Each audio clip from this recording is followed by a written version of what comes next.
বিয়ের রাতে নববধূর মোবাইলে একটি মেসেজ আসে, যা বরের চোখে পড়ে যায়।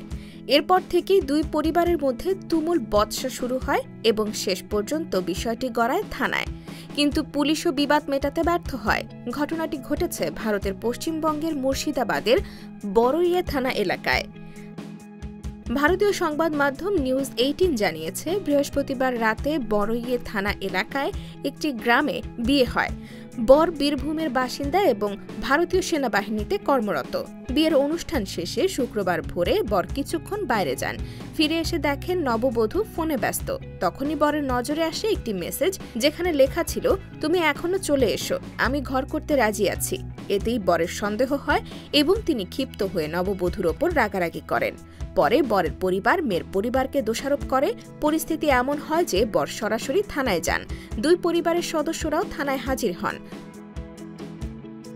পুলিশ সমঝোতার চেষ্টা করলেও বর নববধূকে গ্রহণ করতে অস্বীকৃতি জানান।